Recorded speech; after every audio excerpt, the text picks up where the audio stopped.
자, 다음은 2번입니다. 폐기물 적합 통보에 따라서 이미 상당한 투자를 한 갑이 본안 판결 이전에 잠정도 이게 중요하죠. 임시, 구제, 뭐 앞에서도 얘기했지만 거부처분의 집행정지 대상이 되는지 그리고 가처분이 준용되는지 뭐 두 가지입니다. 이건 뭐 여러 번 얘기했죠. 판례에 따르면 안 된다. 자, 뭐에 불과하다? 거부처분을 집행정지하더라도 신청 상태로 돌아가는 데 불과하고 이때 신청에 따른 처분을 해야 될 의무가 생기는 것이 아니기 때문에 이익이 없다. 신청에 이익이 없다. 여기는요.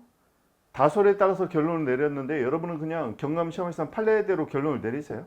절충설은 소개만 해도 되겠습니다.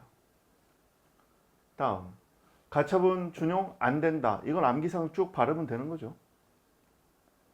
그 정도로 보시면 되겠습니다. 다음 3번이네요. 자, 미리 사전통지를 하지 않은 거 거부처분이 행정절차법 21조 사전통지의 대상이 되는지 만약에 된다면 이러한 절차를 흥결한 이런 절차하자가 독자적 위법 사유인지 위법성 정도가 뭔지 뭐 그 정도 쓰면 되는 거죠. 사전통지에는 조문을 쓰고 뭐 취지 이런 것들은 단순한 게 사항이에요. 평소에 암기했던 거 그대로 바릅니다. 포섭할 때 포섭이 이제 중요한데 조문을 놓치면 안 돼요. 결국 거부처분은 사전통지의 대상인 절차법 21조 1항의 권익을 제한하는 그런 불이익처분, 침익적 처분이 아니라는 게 핵심이죠. 사전통지의 대상성. 자, 단순한 기사항 꼭 기억하세요. 여기 보면 폐기물관리법 25조 1항 조문을 자꾸 이렇게 쓰려고 노력해야 돼요. 이미 적정 통보를 받았고 사망에 따라 일정한 기대권이 있다는 거죠. 그리고 전 시장을이 이반 공고까지 했어요. 그런데 새로 당선된 시장병이 관련 없는 사유로 거부 처분을 하였기 때문에 권익 제한의 결과가 있다고 볼 수 있겠느냐? 절충설에 따르면 예외가 인정될 수 있다는 겁니다. 여기는 병의 계획 변경 승인 거부 처분은 사전통지 대상이 된다고 보이므로 이거는 학설, 즉 다솔에 따른 결론입니다. 이럴 때 판례로 반드시 언급해야 돼요. 판례에 따르면 사전통지 대상이 아니므로 절차상 하자는 부정된다. 여러분은 판례를 위주로 적어주세요. 자, 그렇지만 이제 학자들은 대부분 절충설을 취하고 있으니까 절충설에 대한 소개는 필요합니다. 즉 어떻게 보면 일반적인 통상의 거부처분은 침익적 처분이 아니에요. 짜장면집 하게, 피자집 하게 허락해 주세요. 허가해 주세요. 안 해줘요. 거부처분이 나와도요. 종래 법률관계 변동은 없는 거죠. 그렇지만 허가를 갱신할 때라든가 지금 사안처럼 폐기물 적합 통보를 받아서 정당한 기대권이 있는 자에게 신청에 따른 거부처분은 원래는 폐기물관리법 25조 3항에 따르면 1항의 적합 통보를 받은 자에게는 계획서에 정한 기준에 따라서 요건을 갖춰 신청하면 해줘야 된다고 되어 있잖아. 기대권이 있단 말이지. 그런데 해줘야 된다고 법에 되어 있는데 안 해줬어. 거부처분이 나왔어. 그러면 왜 거부처분이 나왔는지 또는 이런 거부처분에 대해서 사전통지를 통해서 의견 제출 기회를 줘야 되는 것이 아니냐. 이게 이제 학자들이 겨낸 거야. 판례도 기억을 꼭 해야 됩니다. 여긴 단순한 게죠. 독자적 위법 사유냐, 위법성 정도는 뭐냐. 이거는 쟁점 답안지에 있는 암기사항 그대로 바르면 끝이에요. 여기 볼까요? 폐기물관리법상 적합 통보를 받은 25조를 언급하면 좋겠어요. 특별한 사정을 고려할 때 병의 계획 변경 승인 거부처분은 사전통지 대상이 되고 이런 사전통지 없이 거부처분을 하였으므로 절상하자. 독자적 위법 사유, 위법성 정도는 취소 사유. 따라서 갑이 주장은 타당하다. 다만 판례에 따르면 사전통지의 대상이 아니기 때문에 갑의 주장은 타당하지 않다.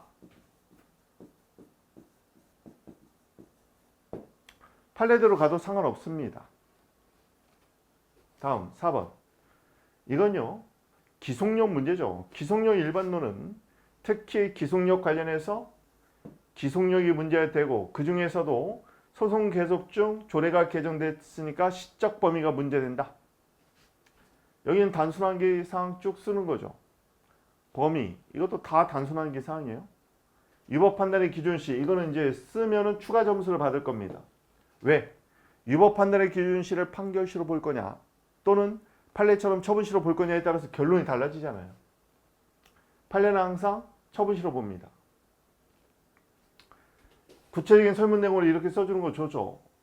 병의 개정조례에 근거한 재거부 처분이 기속률 위반인지, 판례인 처분시설에 의하는 경우와 처분시설에 의하면 개정조례는 기속률 미친다 안 미친다? 처분치 유예 사정이니까 기속률 안 미치죠. 따라서 조례에 근거한 재거부 처분은 기속률 위반이 아니다. 근데 판결시설 구별시설에 따르면 얘는 기속력의 시간적 범위가 판결시까지 확장돼요. 그러면 처분시 이후 판결시 이전에 개정조례에는 기속률 미친다. 기속률이 미치는 이 조례로 다시 거부 처분하는 건 기속률 위반이다. 기속률 위반은 위법하고 위법성 정도는 무효라고 했죠.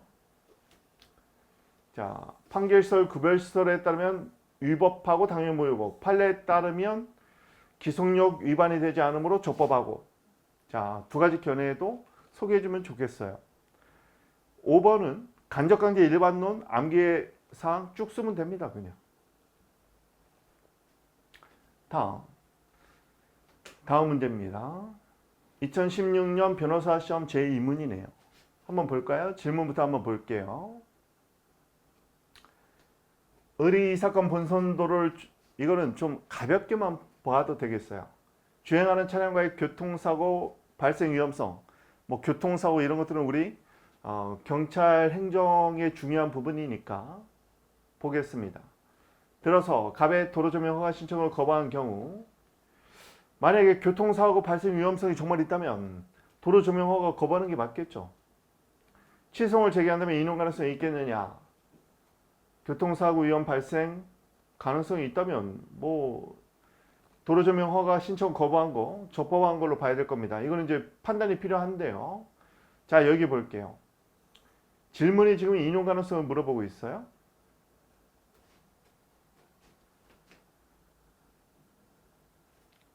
질문. 인용 가능성을 물어보고 있습니다. 인용 가능성을 물어보면 취소송이 인용되려면 첫 번째, 소송 요건을 갖춰야 돼요. 두 번째, 본안 판단에서 원고의 주장, 위법성 주장이 타당해야 됩니다. 세 번째는 한 줄만 적어도 좋아요. 사정 판결에 필요성이 없다는 거 한 줄만 적어줘야 돼요. 필요성이 있으면 기각이 될 수 있으니까. 그리고 여기에서 본안 판단에서 원고의 주장이 타당해야 되는데 원고 주장은 처분이 위법 사유를 주장하는 거죠. 따라서 처분이 위법한지 사법심사가 필요합니다.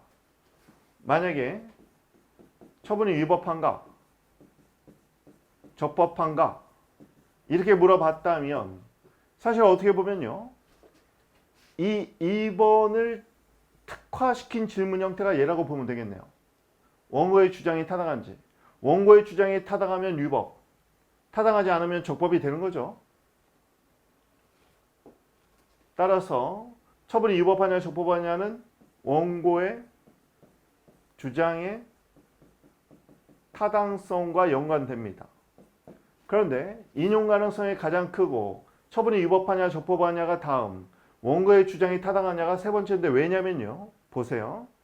원고의 주장이 타당하냐 그러면 원고의 주장인 위법 사유가 특정됩니다. 따라서 여기서는 원고가 주장하는 것만 검토하면 돼요. 다시 한번.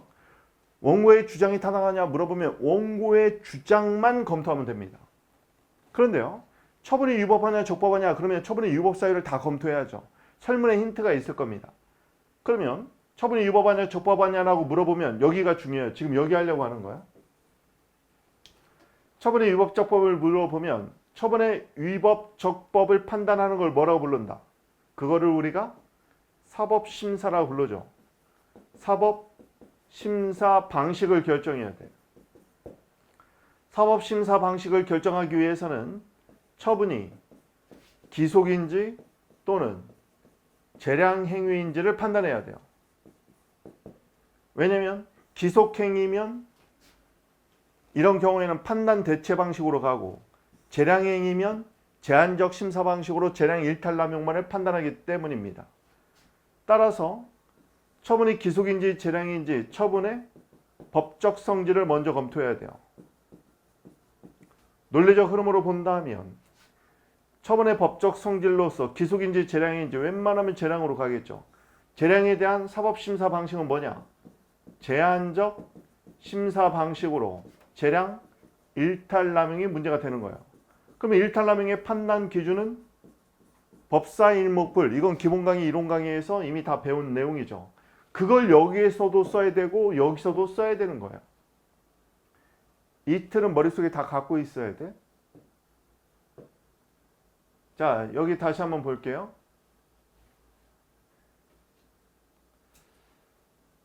봅니다. 여기서는 지금 인용 가능성을 물어봤어요.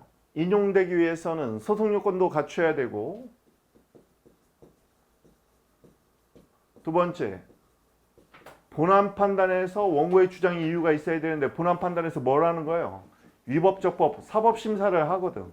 그러면 사법심사 방식을 결정하기 위해서 처분이 재량행위인지 바로 그 처분의 법적 성질을 검토해야 된다. 그러면 여기서는 처분이 뭐예요? 도로조명 허가에 대한 거부 처분이네요. 도로조명 허가의 법적 성질을 검토할 필요성이 그래서 생기는 거야. 왜 쓰는지 알아야 사례에서는 논리적인 답안지를 구성할 수 있는 것이죠. 이렇게 논리를 추론해 나갈 줄 알아야 된다는 걸 기억해야 돼요. 다음. 을이 갑에게 도로조명 허가를 한 경우, 얘는 행정청인가 보네요. 얘는 국민이겠네요. 병이 갑에 대한 을의 도로조명 허가를 다툴 수 있느냐? 갑에 대한 을의 도로조명 허가, 그러면 갑은 처분의 상대방이죠. 그러면 처분의 상대방이 아닌 제3자, 얘는 병은 제3자입니다.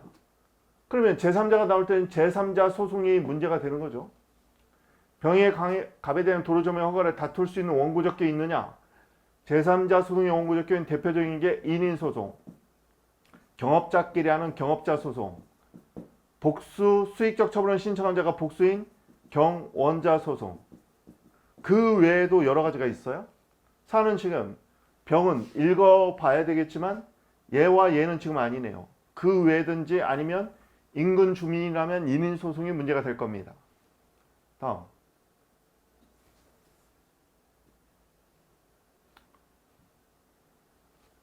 세 번째입니다. 을은 법령의 명시적 근거가 없음에도 갑은 병이 이 사건 도로에 설치한 지상물 철거를 위해서 비용을 부담한다. 비용 부담. 의무를 부과했다면 부관 중에서 부담이 되겠네요. 이런 조건을 붙여. 보통 법에서 조건이라고 나오면 부관이죠. 도로조명 허가를 3년으로 하여서 주의하십니다. 조건을 붙여. 여기서 말하는 조건은 비용 부담 얘기하는 거죠. 왜냐하면 도로조명 기간 3년, 이것도 사실은 조건이에요. 도로조명 허가를 했다. 도로조명, 조명자가 나면 우리는 공식이라고 했어요. 이거는 어떤 공식이에요? 특허 재량이죠. 앞에서 이미 했는데 재량행위라면 행정기본법 17조 1항에 따라서 별도의 법적 근거 없이 뭐를? 부관을 어떻게? 자유롭게 붙일 수 있어요. 자, 첫 번째 조건의 법적 성질, 이게 첫 번째 목차가 되겠네요. 조건의 법적 성질. 행정청이 주된 수익적 행정행위인 도로조명 허가의 부관, 종된 규율로서 부관이다. 이때 비용 부담은 돈을 내라, 급보하명, 하명이 의무잖아요. 이런 용어는 무조건 알아야 돼요. 그래서 기본 강의나 기본 강의 웬만하면 들으세요. 기본 개념을 알아야지. 그래도 답안지를 쓰려면 이러한 급부 의무, 하명을 조건으로 붙이면 부담이 되는 거죠. 근데 부담인지 조건인지 헷갈려. 그러면 이것도 우리가 이론 강의에서 배웠어요. 이 비용 부담이 도로조명 허가의 요건과 밀접 관련성이 있느냐? 밀접 관련성 없죠. 왜냐면 도로조명 허가에 무슨 뭐 철거시 비용 부담 이런 것들은 법에 요건이 없단 말이야.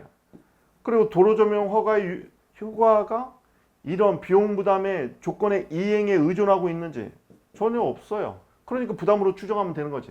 그거 다 써야 돼요. 여기서. 다음, 조건의 적법성. 이거는 부관의 한계를 쓰라는 얘기예요. 부관의 한계는 성립상 한계. 재량이니까 별도의 법적 근거 없이도 얼마든지 할 수 있으니까 문제없다. 다음, 내용상 한계. 내용상 한계로서 부당결부 금지 원칙, 비례 원칙 이런 것들을 써줘야 되는 거죠. 뭐 특별히 문제는 없어 보여요.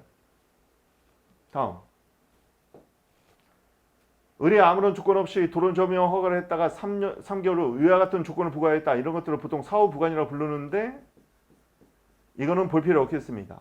과거에는 논란이 있었지만 행정기법법이 제정되면서 입법적으로 해결해 버렸어요. 그래서 이거는 시험에 나오기 힘들다 이제는. 도로법 제1조 조문 보는 법도 한번 훈련 좀 해볼게요. 도로망의 계획 수립, 도로노서 블러블러블러 쭉 내려가서 국민의 안전하고 편안한 도로의 건설과 공공복리, 공공복리 대표적인 공익 단어죠. 2조 정의, 도로란 음주 측정이나 뭐 이런 것들 때문에 도로에 대한 개념은 알아야죠. 도로 조명 40조에 있네요. 도로구역 안에서 시설, 신설, 개축, 변경 우리가 건축공사 하는 데는 다 도로 조명 허가 받는 거죠. 전용자가 들어가면 도로 조명, 하천 조명은 특허, 재량이라는 걸 알아둬야 돼요. 다만 이 재량과 관련해서 최근에 판례가 중요한 태도를 취하고 있는데 완전한 자유재량이 아니라 점용 목적 달성에 필요한 한도 내로 이 재량은 제한될 수 있다는 겁니다. 따라서 행정청이 도로 조명 허가를 발령할지 말지는 재량이긴 하지만 점용 목적에 필요 없는 부분까지 점용 허가를 하는 것은 재량 일탈남용이 될 수 있어요. 필요 없는 부분은 그 일부분만 따라서 직권 취소도 할 수 있습니다. 소급적 직권 취소를 한다면 그 부분의 점용료는 반환해 주던지 아니면 점용료 부과처분 자체를 취소시킨 다음에 재산정해서 새롭게 부과하든지 이것도 나중에 뒤에서 나올 거예요. 그런데 도로조명 허가는 사실 우리 경감승길에서 뭐 길게 나갈 내용은 아니에요. 강론에서는 우리는 경찰 행정법만 배우니까 이런 게 있다. 왜냐면 워낙 자주 나와. 도로조명 허가는 어떻게 보면 경찰 행정작용에서도 사실 실무에서는 알고는 있어야 돼요. 왜냐면 교통통제 같은 게 이루어지기도 하니까. 그 정도만 알아두세요. 시행령 쭉 보시고. 자, 봅니다. 쟁점의 정리에 이런 것들은 안 써도 돼요. 그냥 보기 쉽게 하려고 지금 써놓은 거고 질문과 관련하여 질문을 이렇게 간단하게 쓰세요. 소송요건에서는 거부처분의 성립요건, 신조건 필요성이 문제가 되고 사실 이건 쓸 게 없어서 쓴 거예요. 왜냐면 허가는 당연히 허가를 신청할 수 있는 권한은 당연히 있는 걸로 봐요. 그냥 쓴 거지. 이것만 제대로 알아두세요. 도로조명 허가의 법적 성질 이건 많이 쓰는 거니까 뭐 조문 써주고 특허 재량이다 이 말만 제대로 나오면 돼요. 특허인지 특허입니다. 재량인지 재량이에요. 공문의 특허 사용이라고 부르는데 우리가 이제 경감에서는 강론에서 이 파트를 잘 안 배워서 근데 강론에서 경찰행정 외에 공무원법은 사실 배워야 되는 게 아닌가. 그리고 경감 승진 대상 교수님들 교과서에도 국가공무원법은 들어있어요. 왜냐면 경찰도 공무원이니까 사실 당연히 알고 있어야죠. 특히 이제 간부급으로 들어가면 조직법적으로 국가공무원법 이 정도는 알아둬야죠 사실. 소재의 적법성, 대상 적격 가볍게만 보세요. 재량에 대한 위법성 심사 방식 사법심사 방식이라고 더 많이 써요. 근데 사법심사보다 위법한지를 판단한다 이게 더 직관적으로 와닿는 단어긴 한데 위법적법을 판단하는 게 사법심사죠. 써야 될 키워드는 법원이 독자적 결론을 도출함이 없이 재량 일탈남용만을 제한적으로 심사한다. 이 단어가 의미하는 게 뭔지는 기본 강의에서 다 얘기했어요. 키워드는 판단 기준 법사 일목불 일목불 재량 일탈남용 여부 사실 설문 여기 설문 내용 아까 안 했나요? 여기는 좀 가볍게만 봐도 상관없습니다.